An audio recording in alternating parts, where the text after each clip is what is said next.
I'm not gonna lie to you guys, I'm feeling pretty discouraged. You think it's possible for me to do it in 30 days? Send help. After completing my 30-day professional dancer challenge, I decided it was time for another. But what now? I was trying to think what my next challenge video should be, and I looked at the Spartan race calendar. There is a race in Tampa in exactly 30 days. What are the odds? It seemed like a sign, so I signed up. It's done, and there's no going back. Every human can become unbreakable. They've simply forgotten how. That is the mentality of a Spartan.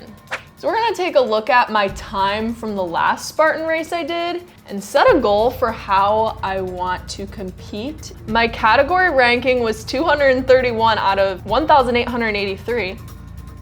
So my time was 1 hour and 6 minutes. And last time I only missed one obstacle, the rope climb. So I am determined to complete the rope climb. Goal number 1, finish in under 1 hour. Goal number 2, I'm going for the podium. That just made me 25,000 times more nervous. For those not familiar, Spartan races are no joke. The races consist of intense obstacle courses designed to test the very limits of your strength, stamina, and mental toughness. Imagine a 5K, but with fire, barbed wire, walls to scale, and lots of mud.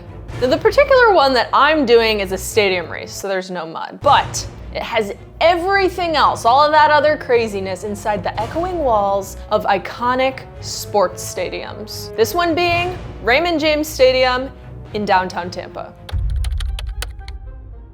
Day 1 of training, I dragged Jordan along with me.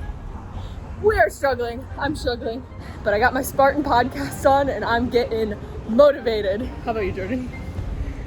Not so motivated.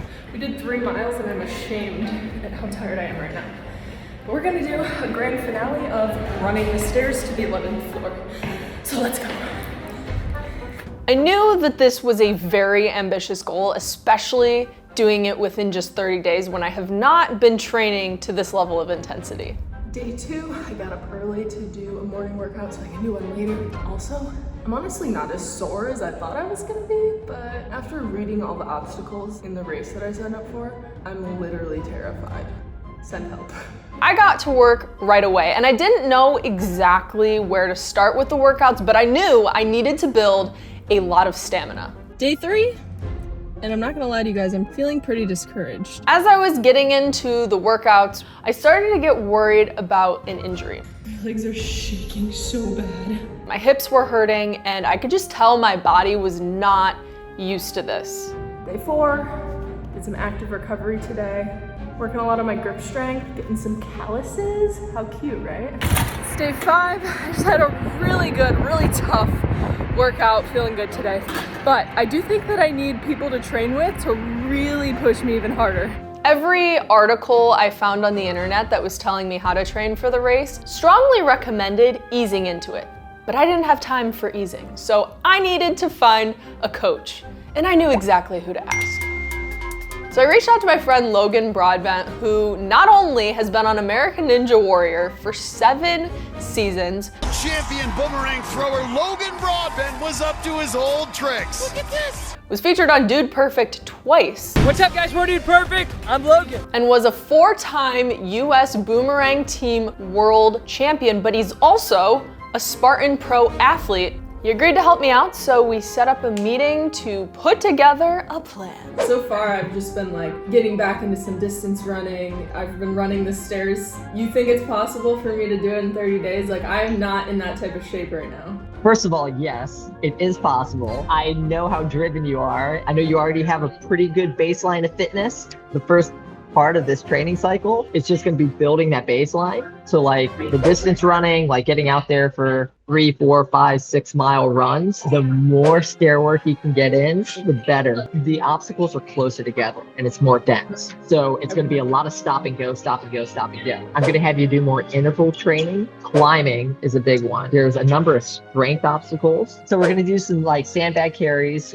farmer's carries. Once you get the weight up, you're actually supporting most of the weight in your quads. So I'm gonna have you do a lot of squats, lunges. You're gonna have to spend about 1 week just tapering and like taking more time off. You sound like you have a plan. You're gonna be up against people who have been doing this for years.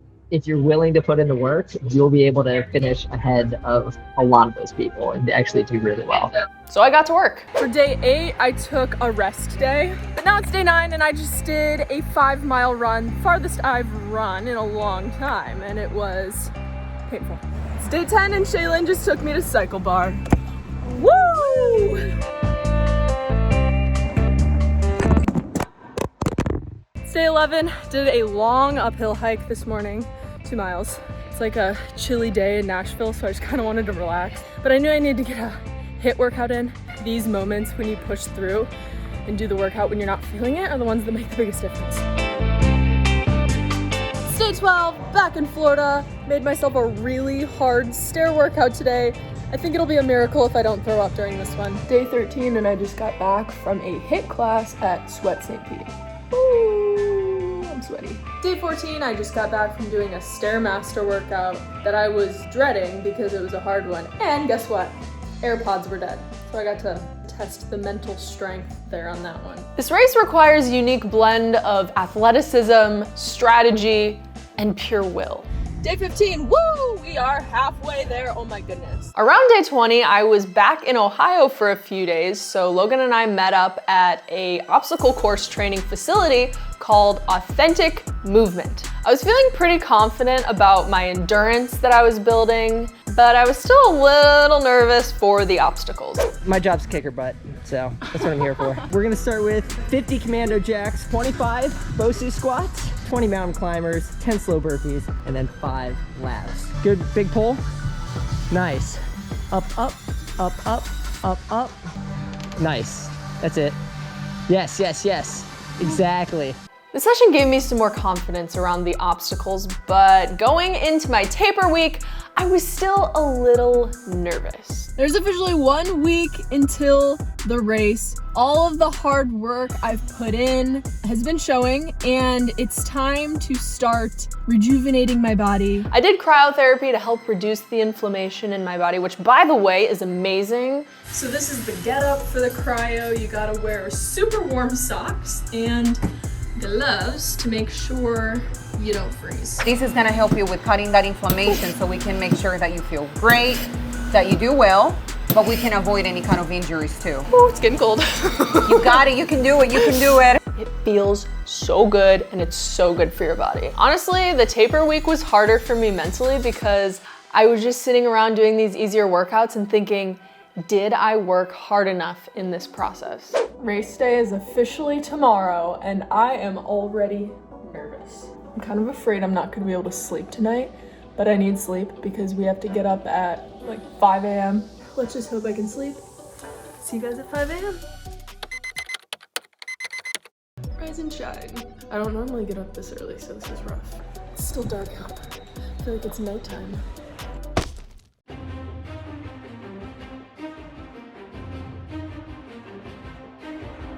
As nervous as I felt seeing all the other athletes there was only one thing going through my mind. It's not me versus them, it's me versus the course. Me versus the race. Remember, it's you against the course, right? There's nothing that you can do that's gonna inhibit somebody else's performance. Just do your best. The thing with Spartan Races is that although you have an idea of what the obstacles are gonna be, you don't know the course. So you gotta be ready for anything. This race in particular started in the lower middle section of the stadium. You immediately ran down to the other end, up 4 to 5 flights of stairs that were riddled with obstacles, and you came out here on top of the stadium. You then had to zigzag up and down all these stairs until you got back down over here, where you're hit with countless other obstacles as you ascend back down to the field.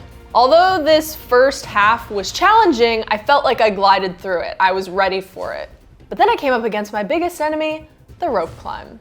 I was determined to get it, and I was inches away from that bell, but I failed. So then I had to do the 15 burpee penalty.